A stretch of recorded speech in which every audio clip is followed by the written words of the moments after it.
નમસ્કાર, news for ઇન્ડિયામાં આપનું સ્વાગત છે. હું ઈમાની આપની સાથે. તો નજર કરીએ આજના ટોપ 10 સમાચાર પર. હવામાન વિભાગની આગાહી અનુસાર આજે રાજ્યમાં વરસાદી માહોલ બની રહે તેવી શક્યતા છે.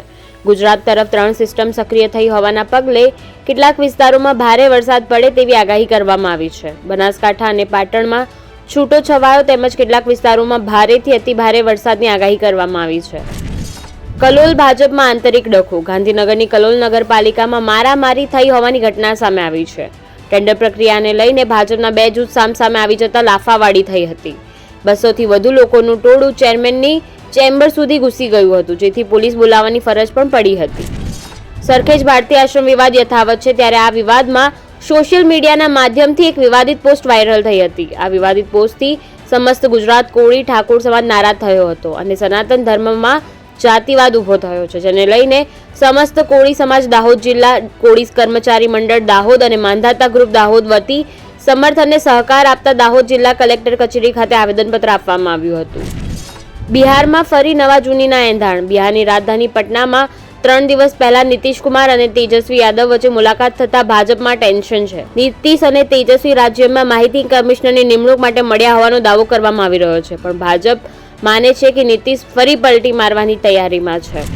બંગાળના રાજ્યપાલે દુષ્કર્મ વિરોધી બિલ સાથે ટેકનિક રિપોર્ટ ન મોકલવા મામલે મુખ્યમંત્રી મમતા બેનર્જીની કરી ટીકા. કોલકાતા દુષ્કર્મ મામલે લોકોને ગેરમાર્ગે દોરવા બદલ લગાવી ફટકાર. હિમાચલ પ્રદેશની રાજધાની શિમલાના સંજોલી વિસ્તારમાં મસ્જિદના નિર્માણને લઈને વિવાદ વધી રહ્યો છે. સંજોલીમાં છેલ્લા 5 દિવસથી લોકો વિરોધ પ્રદર્શન કરી રહ્યા છે. 5 સપ્ટેમ્બરે વિવિધ સંગઠનો સાથે સ્થાનિક લોકો પણ રસ્તા પર ઉતરી આવ્યા હતા. ઉત્તર પ્રદેશના બહરાઇચમાં માનવભક્ષી વરુઓના કારણે 35 ગામડાઓમાં ભયનું વાતાવરણ ફેલાયું છે. વરુઓના આતંકથી યુપી સરકારે ઓપરેશન ભેડિયા શરૂ કર્યું છે. આ માટે 200 પોલીસ અને પીએસસી જવાનો, વન વિભાગની 25 ટીમો, ડ્રોન તેમજ શૂટર્સ પણ તૈનાત છે. મહારાષ્ટ્રના મલાડમાં એક હૃદયદ્રાવક ઘટના સામે આવી. અહીં એક નિર્માણાધીન ઇમારત ધરાશાયી થવાને કારણે 3 લોકોના મોત થયા અને 3 લોકો ઇજાગ્રસ્ત થયા છે.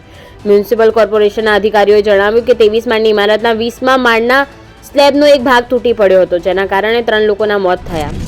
ઉત્તર પ્રદેશના બારાબંકી જિલ્લામાં ભીષણ રોડ અકસ્માત સર્જાયો. અહીં 2 કાર અને ઓટો રિક્ષા વચ્ચેની ટક્કરમાં એક જ પરિવારના 5 લોકોના મૃત્યુ નિપજ્યા છે, જ્યારે 8 લોકો ગંભીર રીતે ઇજાગ્રસ્ત થયા છે. 3 લોકોની હાલત ગંભીર હોવાનું જાણવા મળ્યું છે. અમેરિકાના જ્યોર્જિયામાં અપાલાચી હાઈસ્કૂલમાં ગોળીબારની ઘટના બની. હુમલામાં 4 લોકોના મોત થયા હતા તો 9 લોકો ઇજાગ્રસ્ત થયા છે.